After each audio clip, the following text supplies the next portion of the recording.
budaya positif. Tujuan dari aksi nyata ini adalah yang pertama adalah mewujudkan visi sekolah dalam penerapan budaya positif.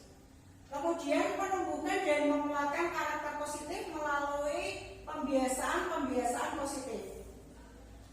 Lalu menumbuh kembangkan karakter profil pelajar Pancasila, yaitu pelajar sepanjang hayat yang memiliki kompetensi global.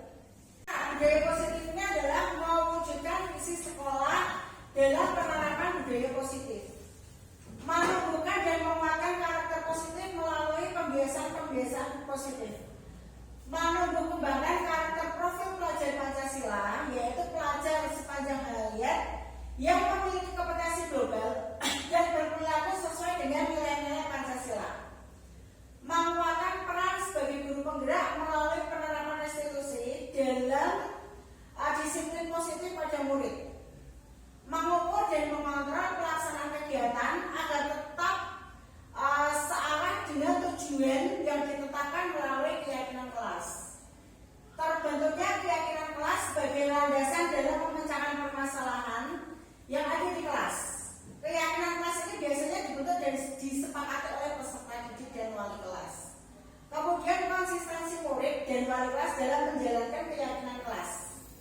Kemudian menguatnya karakter positif seperti religius, peduli, disiplin, toleransi, gotong royong, dan bertanggung jawab dalam proses pembelajaran maupun di luar proses pembelajaran.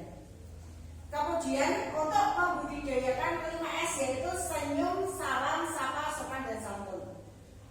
Dan munculnya karakter budaya nalar kritis pada proses pembelajaran yang terlihat dari keaktifan murid dalam bertanya, berpendapat, berargumen, dan menjawab pertanyaan dari guru. Yang terakhir adalah diseminasi ini sebagai dokumentasi kegiatan aksi nyata budaya positif. Terima kasih atas waktunya. Kita bisa sama-sama belajar tentang budaya positif dan segitiga restitusi yang kita terapkan di sekolah kita. Hal yang sangat baik yang saya dapatkan dari masukan dari teman-teman semua, yaitu kita bisa saling bertukar pendapat dan bertukar pengalaman bagaimana kita menerapkan budaya positif di sekolah kita. Terima kasih atas perhatiannya. Wassalamualaikum warahmatullahi wabarakatuh. Waalaikumsalam warahmatullahi wabarakatuh. Dalam kegiatan diseminasi budaya positif. Adapun narasumber pada kesempatan ini adalah Ibu Nur Khalifah, SPD MPD. Saya Darus SPD selaku moderator akan menyampaikan susunan acara pada siang hari ini sebagai berikut. Yang pertama pembukaan, yang kedua pemaparan, penyebaran, dan penerapan budaya positif. Yang ketiga tanya jawab dan tanggapan, dan yang terakhir adalah penuntutan. Semoga acara ini dapat berjalan dengan lancar dan berguna bagi kita semua serta peserta didik di SMK Negeri 1 Klaten. Assalamualaikum warahmatullahi wabarakatuh. Waalaikumsalam warahmatullahi wabarakatuh. Bapak dan Ibu guru yang saya hormati, hari ini saya sangat bersyukur sekali karena kita dapat bertemu dan berkumpul untuk belajar bersama.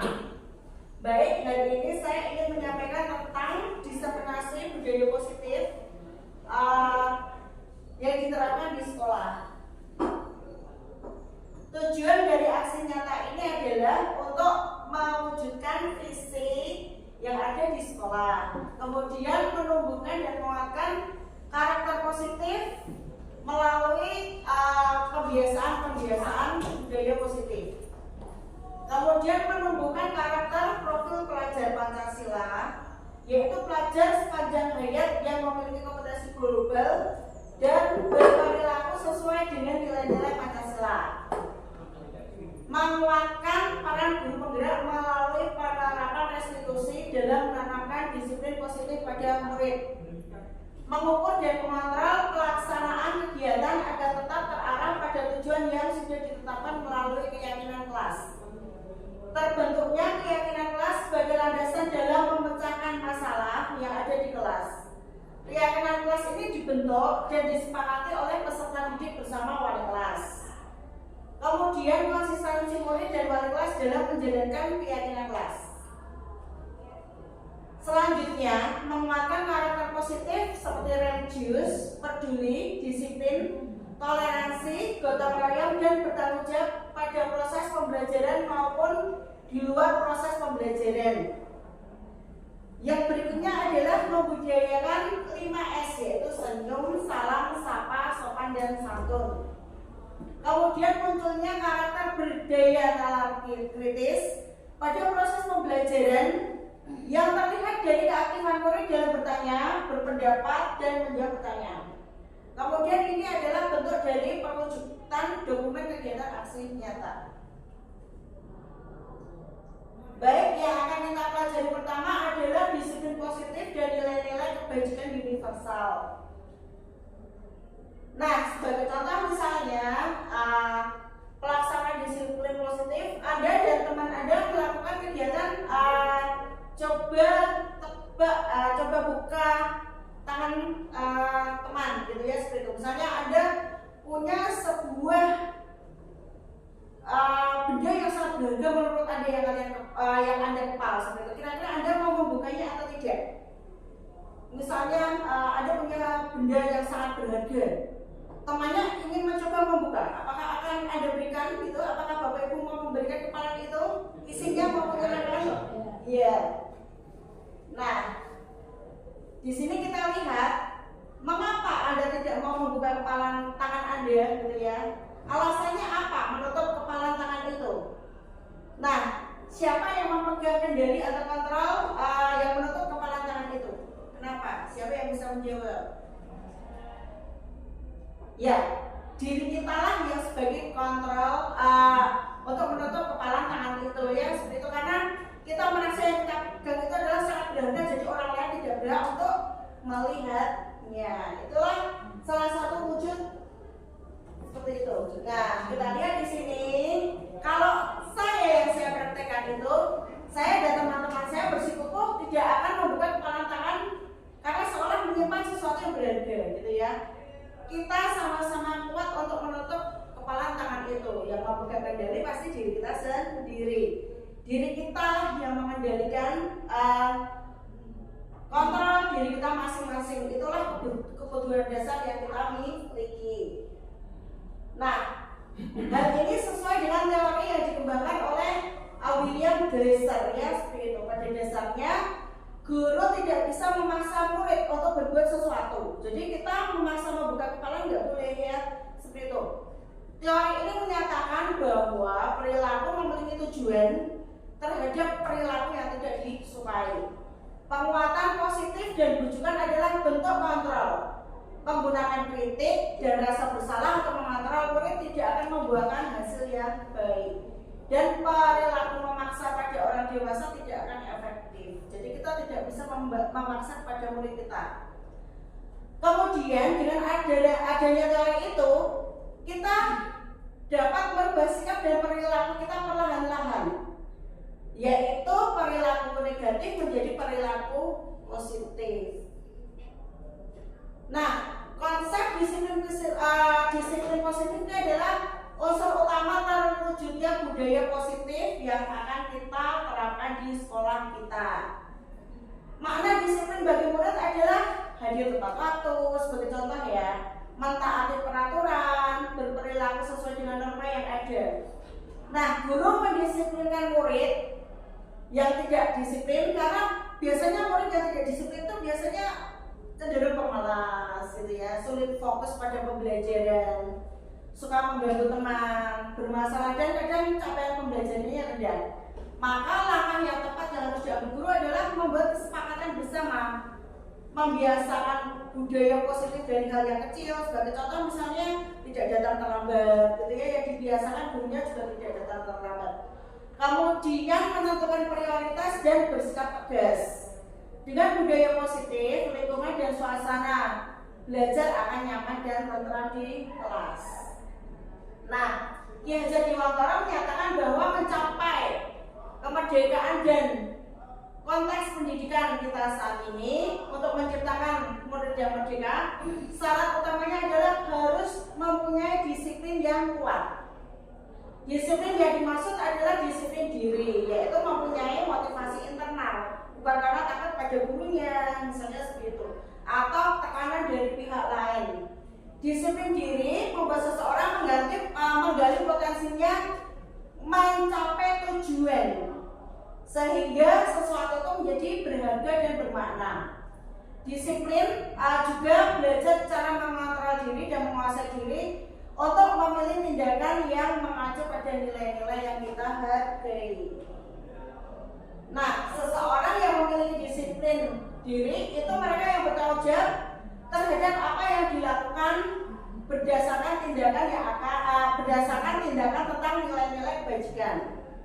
Sebagai pendidik, tujuan kita adalah menciptakan anak-anak yang memiliki disiplin sehingga mereka berperilaku mengacu pada nilai-nilai kebajikan universal dan memiliki motivasi intrinsik bukan ekstrinsik dan menjadi insan yang lebih baik. Nah, bisa kita lihat di sini nilai-nilai kebajikan universal itu adalah nilai yang lepas dari latar belakang siswa, tapi nilai positif yang untuk memuliakan tujuan yang ingin dicapai oleh siswa itu, seperti itu. Jadi perbuatan yang mempunyai tujuan itu adalah nilai-nilai positif atau nilai-nilai kebajikan yang diyakini seseorang yang membuat motivasinya terbangun sehingga menggerakkan motivasi untuk mencapai tujuan yang diinginkan.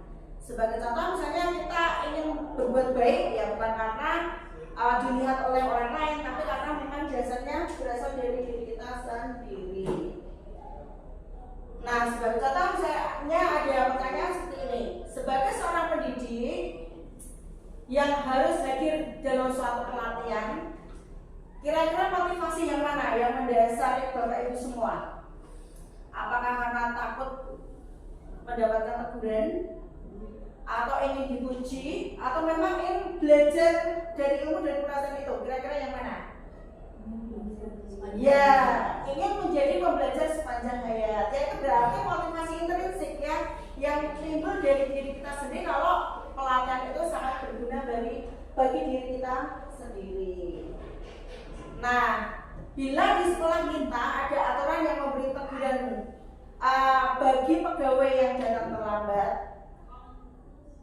dan tidak ada penghargaan, kira-kira apakah Anda masih datang tepat waktu seperti itu? Jadi kalau misalnya tidak ada surat teguran, juga datang terlambat tidak diapa-apakan, apakah Anda akan datang terlambat atau tepat waktu? Ya pasti tepat waktu, karena kita ada motivasi internal gitu ya, seperti itu. Nah, dari ketiga motivasi tadi yang paling pas adalah yang mana? Yang internal ya, seperti itu, karena kita sudah terbentuk biasa disiplin positif. Nah, strategi apa yang diterapkan untuk menanamkan disiplin positif pada murid-murid Bapak Ibu semua? Strateginya bagaimana? Ya, sebagai contoh misalnya datang tepat waktu ya. Kalau tidak tepat waktu berarti strateginya bagaimana? Ya, diberi nasihat, misalnya seperti itu. Atau kita memberikan contoh datang tepat waktu dulu ya, seperti itu.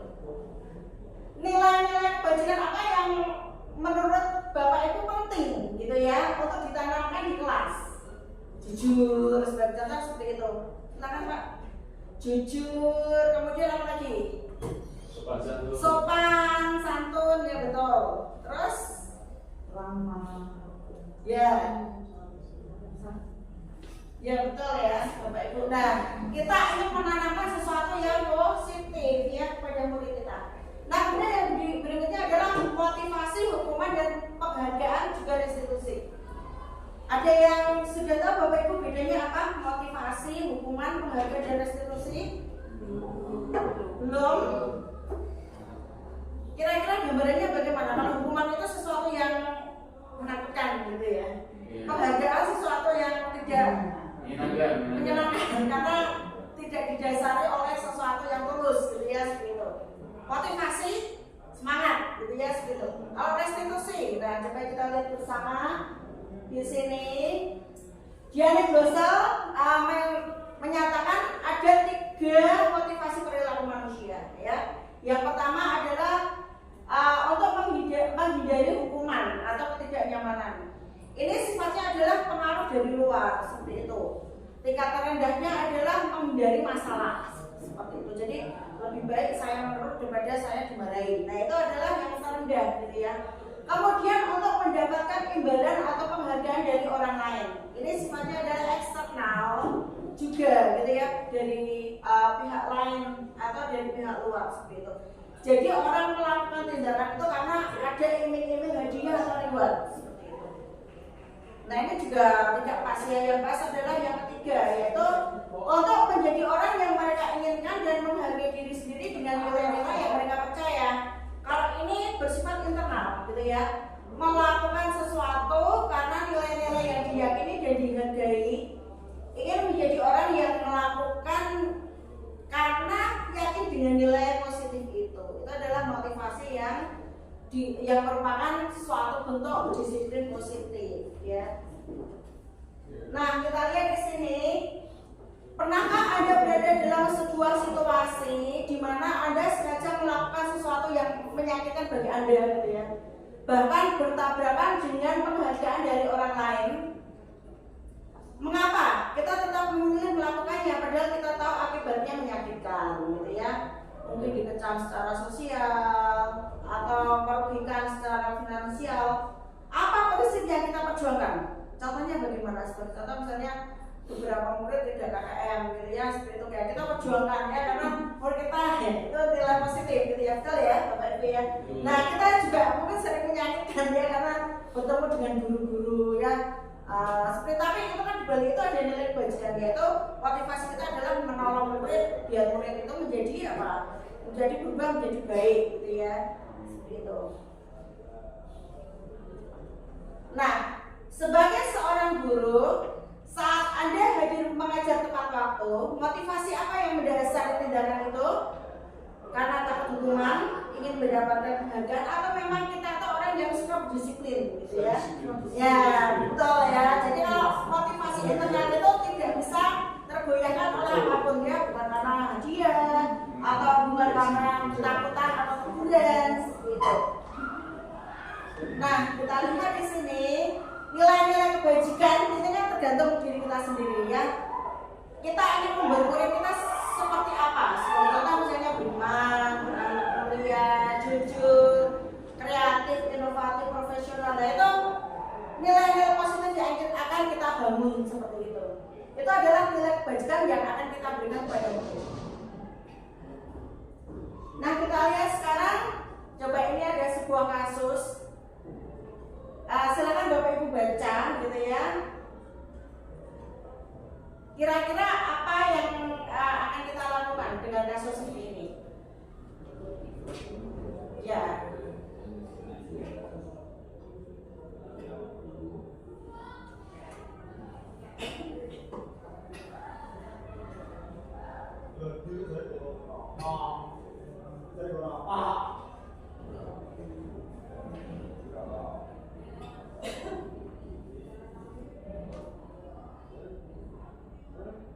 Nah, menurut Bapak Ibu, apakah tindakan Pak Seno itu betul? Salah ya, karena tidak memotivasi murid, justru malah semakin membebani murid dengan tekanan mental dan harga diri seperti itu. Nah, tindakan yang tepat bagaimana berarti? Kalau kita sebagai Pak Seno bagaimana?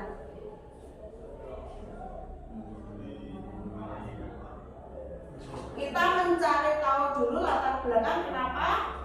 Betul ya Bapak Ibu ya, kita mencari tahu dulu latar belakang kenapa murid itu bersikap seperti itu. Nah sekarang kita lihat apakah Anda setuju dengan tindakan Pak Seno terhadap Iva? Tidak ya. Tindakan Pak Seno terhadap Iva itu hukuman atau konsekuensi? Hukuman ya, seperti itu. Kita lihat di sini bedanya apa? Hukuman, konsekuensi, dan restitusi. Hukuman itu adalah sesuatu yang tidak terencana, gitu ya, tiba-tiba datang dari satu arah. Jadi sebagai contoh misalnya kita lihat murid datang terlambat, Nah, belum kita rencanakan anaknya mau dihukum apa, nah itu bersikap tiba-tiba ya seperti itu. Murid tidak tahu apa yang akan terjadi terhadap dirinya dan dia akan menerima hukuman apa tanpa diberitahu lebih dahulu. Itu setuju tidak Bapak Ibu? Tidak ya, seperti itu karena ya sangat menakutkan seperti itu. Sedangkan konsekuensi adalah contohnya disiplin. Sudah disepakati, tapi murid dibuat tidak nyaman, gitu ya. Bukan karena datang dari diri sendiri. Konsekuensinya kalau tidak KKM harus remedi. Nah, anak itu sebenarnya malas remedi tapi dipaksa remedi. Nah, seperti itu konsekuensi. Sedangkan restitusi adalah proses penciptaan kesadaran, gitu ya, untuk memperbaiki kesalahan murid dengan solusi untuk masalahnya dan murid berpikir bahwa hal itu adalah benar. Bagaimana cara dia memperlakukan orang lain, itulah yang akan dia terima kalau dia memperlakukan dirinya pada orang lain seperti itu. Yang lepas yang mana Bapak Ibu? Yang restitusi ya seperti itu. Jadi misalnya contoh misalnya kita menyembunyikan buku temannya. Nah, kalau buku saya disembunyikan, saya juga akan merasa seperti itu. Nah, itu restitusi. Makanya saya tidak akan melakukannya, gitu ya. Nah, sekarang kita lihat contoh masalah yang akan kita hadapi. Ibu Anas, guru kelas 2 SD, mendapatkan masalah. Murid-muridnya tidak bisa tertib di depan kelas dan selalu berebutan masuk ke dalam kelas setelah jam istirahat usai. Nah, hal ini sangat mengganggu proses pembelajaran di mana kelas tidak dapat mulai tepat waktu karena Bu Ana sibuk menenangkan murid-murid. Akhirnya, setiap murid yang akan masuk kelas, Bu Ana mengiming-imingi stiker bintang, gitu ya, seperti itu. Hal ini dilakukan beberapa minggu dan cukup berhasil. Sampai pada suatu saat Bu Anang sakit dan terpaksa digantikan Pak Heru. Pak Heru tidak mengetahui tentang stiker bintang. Dan ketika masuk ke kelas, anak berebut masuk ke kelas kembali tidak tertib seperti semula. Nah, kira-kira motivasi anak itu yang mana? Stiker bintang. Ya, ingin mendapatkan reward ya, yaitu stiker bintang. Bagus ya, betul ya Bapak Ibu ya. Seperti itu.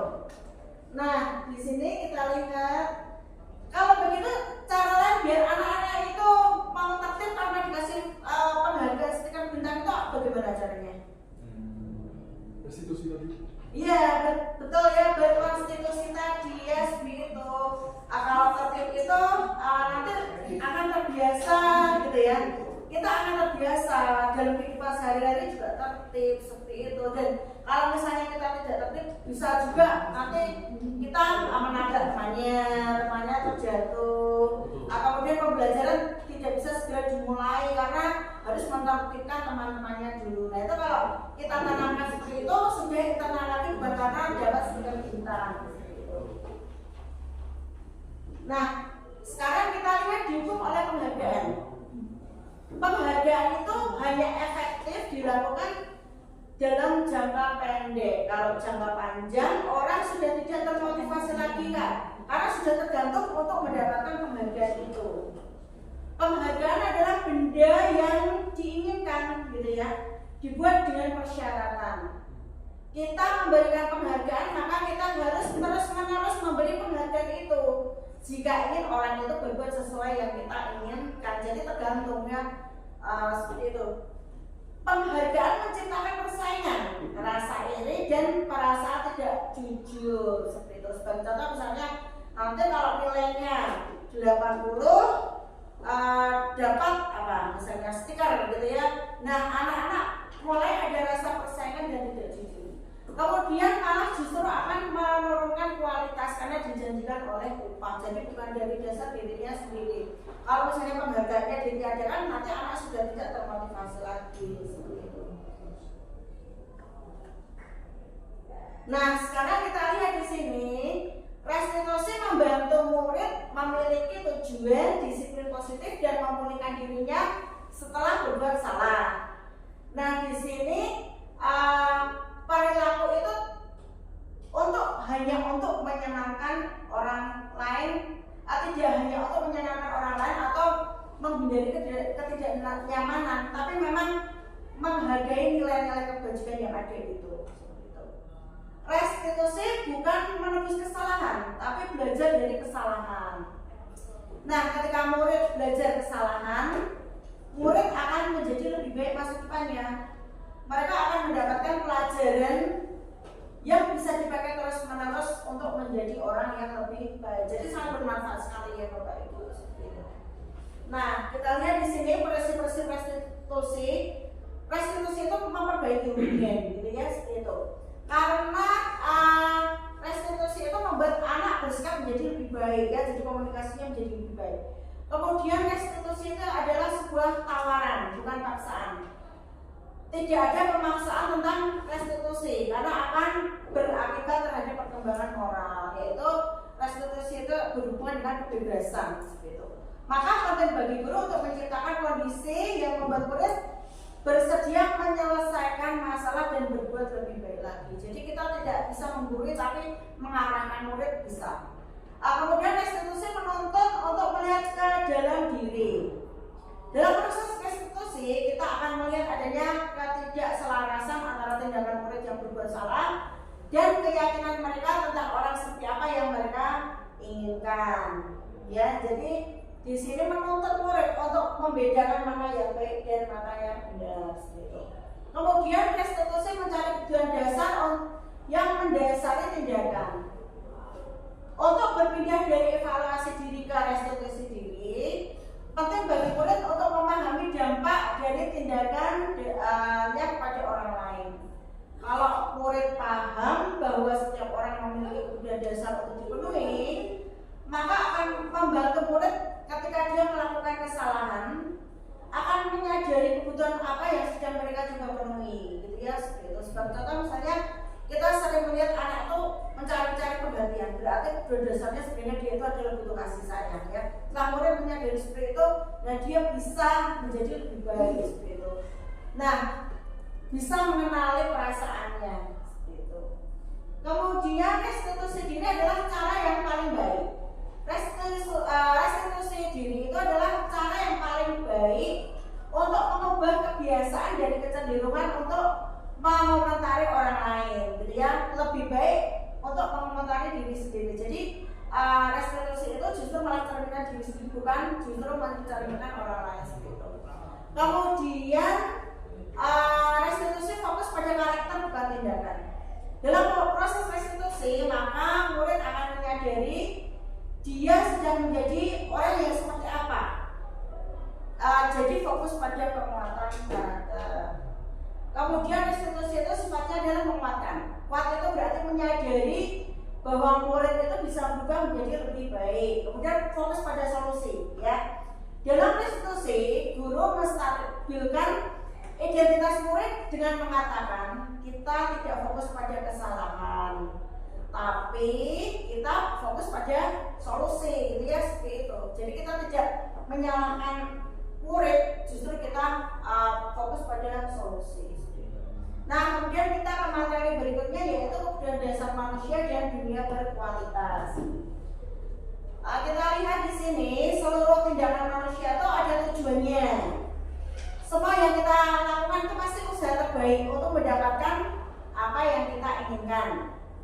Ketika kita mendapatkan apa yang kita inginkan, berarti saat itu kita sedang memenuhi kebutuhan dasar kita, gitu ya. Kebutuhan dasar Bapak Ibu apa? Makan, ya tidur nyaman, gitu ya. Kebutuhan dasar manusia itu ada berapa? Kita lihat di sini ada 5, ya, ternyata ada 5. Sifatnya adalah fisiologis, ya. Yang pertama adalah bertahan hidup, gitu ya, seperti itu.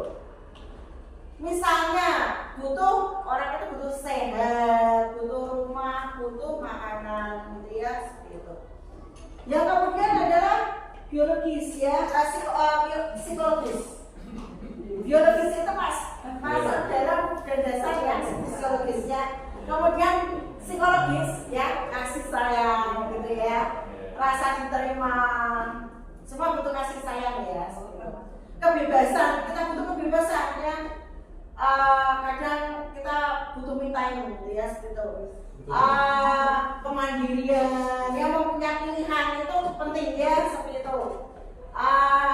Mengendalikan diri gitu ya, seperti itu. Kemudian kesenangan, ada yang suka bermain misalnya memasak, berkebun gitu ya, butuh kesenangan gitu ya, bernyanyi gitu ya, seperti itu.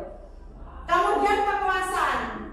Nah, kebutuhan ini adalah berhubungan dengan kekuatan untuk mencapai sesuatu, menjadi kompeten, menjadi terampil, diakui, berprestasi. Pasti ya orang itu butuh seperti itu. Makanya kita lihat orang sudah berprestasi itu tetap belajar, gitu ya, karena ingin meningkatkan kualitas diri seperti itu. Kita lihat di sini semua orang senantiasa berusaha untuk memenuhi kebutuhannya.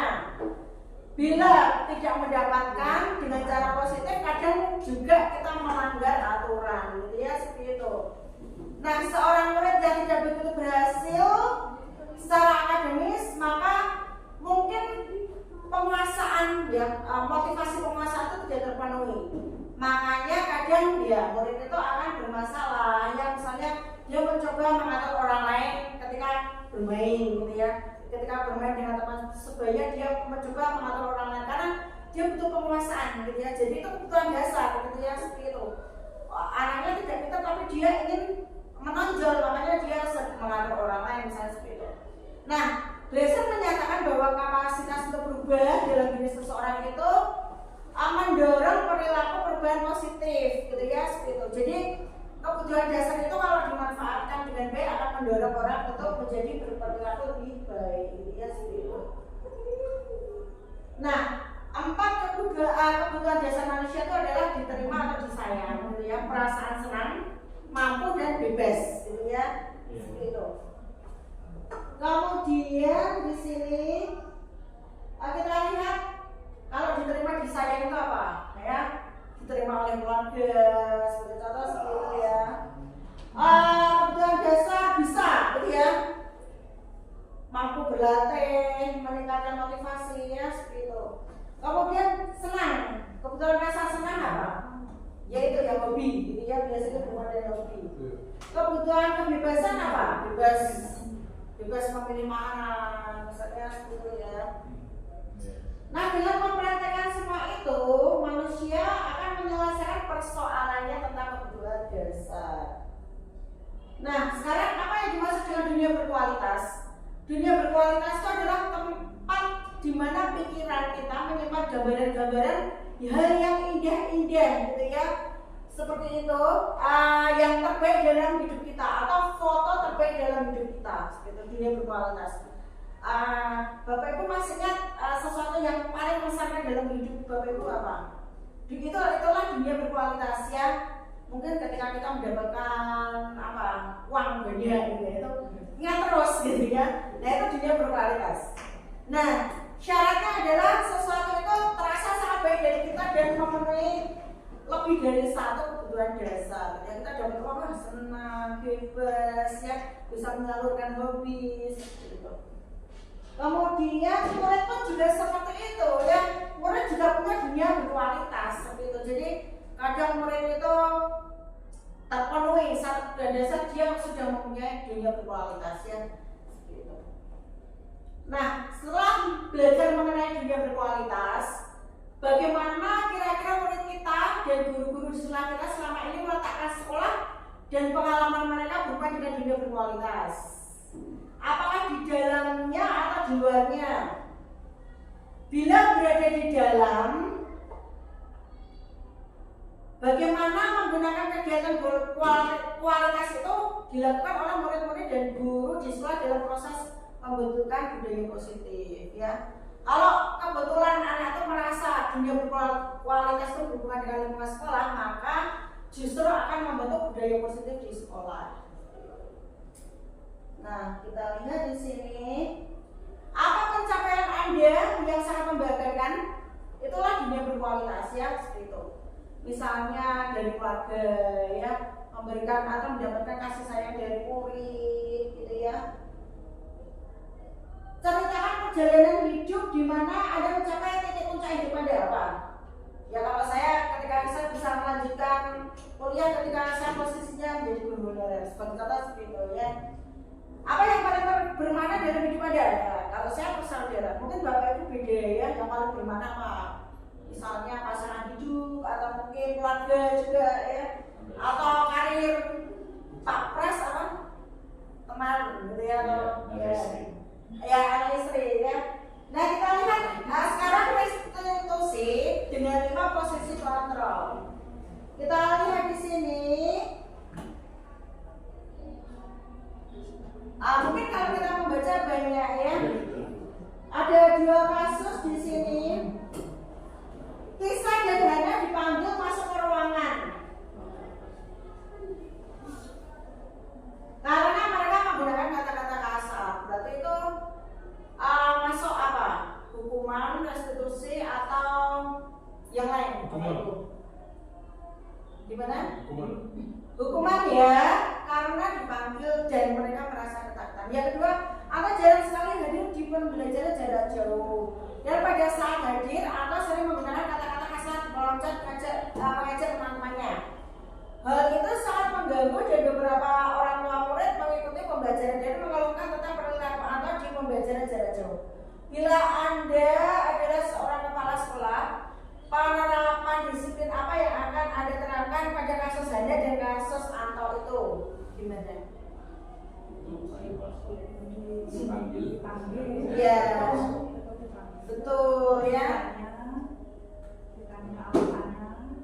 Ya, ya betul. Berarti jawaban Tadarus dan Belinda itu sudah menerapkan restitusi ya, dipanggil, ditanya dulu alasannya, tidak langsung diberi hukuman, tapi ditanya. Mungkin anak itu punya latar belakang mempunyai kebutuhan dasar yaitu kekurangan kebutuhan dasar yaitu penguasaan ya, jadi dia kurang di apa ya, punya apa ya, jadi karena kebutuhan dasar penguasaan tidak ada, dia ingin mencari perhatian seperti itu.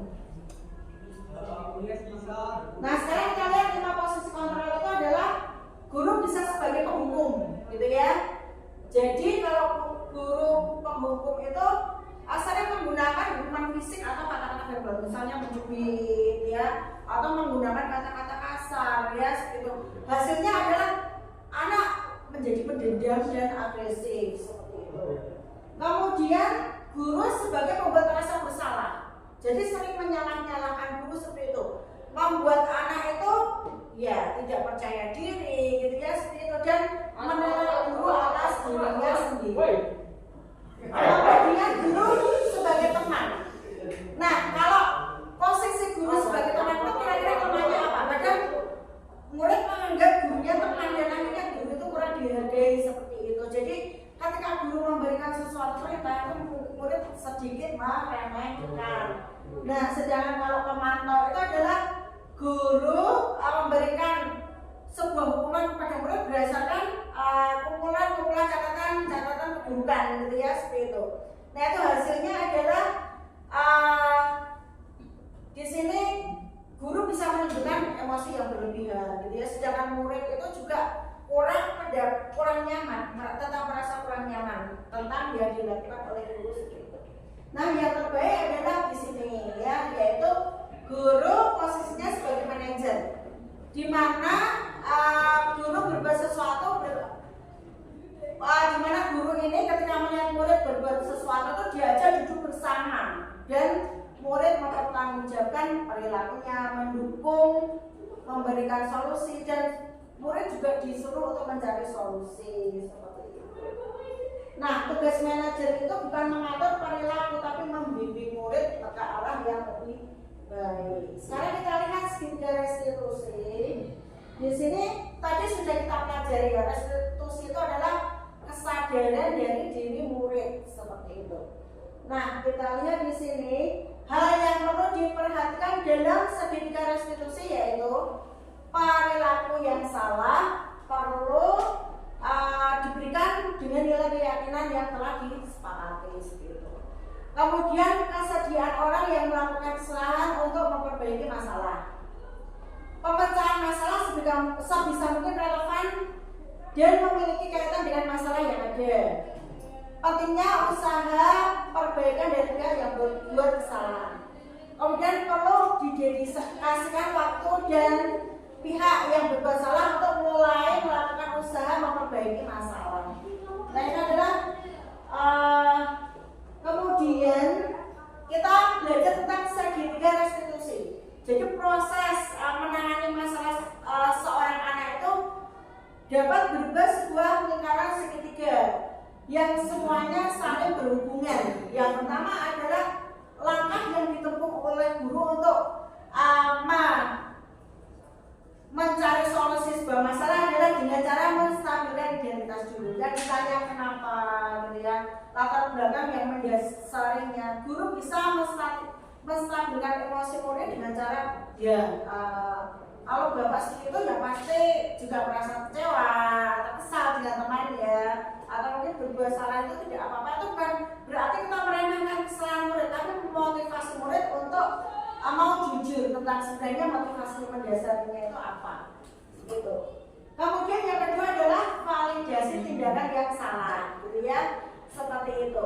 Setiap tindakan itu pasti ada tujuan. Nah, guru melihat latar belakang murid itu membuat kesalahan itu apa. Nah, kemudian guru bisa memotivasi murid misalnya dengan kata untung kamu segera untuk kamu paringnya hanya sebentar ya, misalnya seperti itu, biar murid itu merasa sebenarnya dia itu orang baik, gitu ya. Kemudian yang ketiga adalah menanyakan keyakinan, ya seperti itu. Nah, menanyakan keyakinan itu adalah ketika anak siap untuk dihubungkan dengan nilai-nilai yang dipercaya dan berpindah menjadi orang yang dia inginkan. Pertanyaan-pertanyaan yang dihubungkan dengan keyakinan anak, yaitu misalnya apa yang kita percaya. Kalau kita itu kelas itu adalah sebuah keluarga, gitu ya.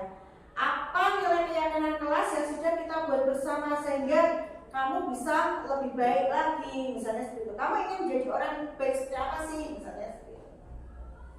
Nah, di sini penting untuk menanyakan ke anak kehidupan seperti apa nantinya yang mereka inginkan, seperti itu. Kita motivasi menjadi orang sukses ya, seterusnya. Sampai di sini Bapak Ibu ada yang ingin bertanya? Ya, saya beri kesempatan untuk bertanya. Ya, Pak Amar silakan. Bagaimana kalau restitusi itu sendiri tidak bisa bekerja pada murid-murid tertentu? Ya, bagaimana kalau restitusi itu tidak bisa berjalan ketika murid-murid tertentu itu sudah terlalu berlebihan ya, mungkin kenakalannya seperti itu. Kira-kira masukan dari Bapak Ibu bagaimana? Ya mungkin kita tidak bisa bekerja sendiri ya Bapak Ibu ya, kita bisa berkoordinasi. Seperti contoh misalnya sebagai guru kita berkoordinasi dengan wali kelas ya, BK yang ada di jurusan ya, kemudian dengan kesiswaan seperti itu. Itu akan membuat langkah kita menjadi lebih mudah seperti itu. Ada yang mau bertanya lagi Bapak Ibu? Baik, kalau tidak ada yang bertanya, saya cukupkan sekian presentasi dari saya. Terima kasih perhatian dari Bapak Ibu semua, semoga bermanfaat presentasi ini. Akhir kata, wassalamualaikum warahmatullahi wabarakatuh. Waalaikumsalam warahmatullahi wabarakatuh.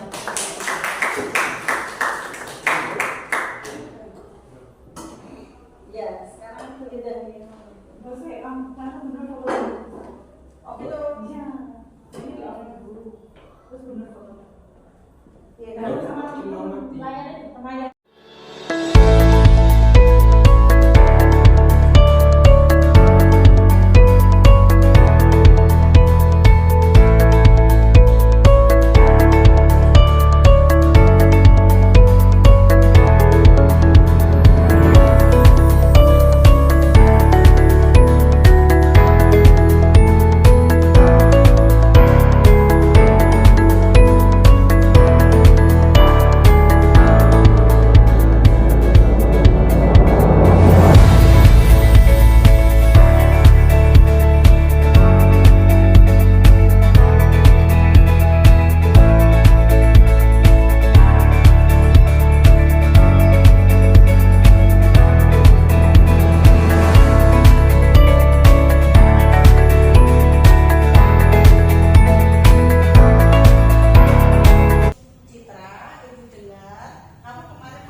tadi menurut Pak Imam. Pak Imam bilang kayak gitu, katanya kamu sudah 4 kali tidak ikut apel pagi dalam sebulan ini. Dan kata teman-teman kelasmu, kamu juga sering datang terlambat ke kelas akhir-akhir ini. Iya. Kalau boleh ibu tahu sebenarnya apa yang menyebabkan kamu sering terlambat? Saya sering begadang dengan pemuda kampung, Bu. Saya jenuh di rumah, apalagi setelah mengerjakan PR. Saya merasa aktif, jadi saya merasa mendapat hiburan dengan begadang dengan mereka. Oh, itu paham dengan kondisimu. Ibu juga pernah mengalami hal seperti itu. Semua orang memang butuh hiburan ya. Namun, apakah begadang akan membuat kamu merasa lebih baik? Tidak juga sih. Mengapa, Alvin? Saya jadi sering terlambat ke sekolah karena bangun kesiangan, Bu. Nah, ternyata begadang itu bukan solusi yang terbaik ya. Apakah kamu juga ingat keyakinan kelas yang sudah kita sepakati di kelas kita? Coba kamu ingat-ingat. Iya, Bu, kita harus disiplin. Nah, tol ya. Ibu senang komitmen kamu untuk disiplin. Kalau begitu, apa yang akan kamu lakukan untuk berdisiplin? Saya akan mengubah kebiasaan saya begadang, Bu, untuk tidak begadang terus, dan saya juga akan lebih disiplin.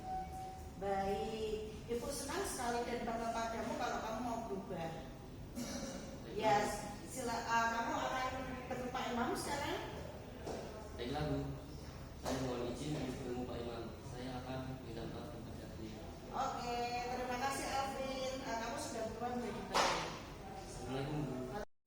Nama saya Citra dari kelas 11 ATBHC. Saya senang sekali berdiskusi dengan Bu Nur yang sudah membantu mengatasi masalah saya.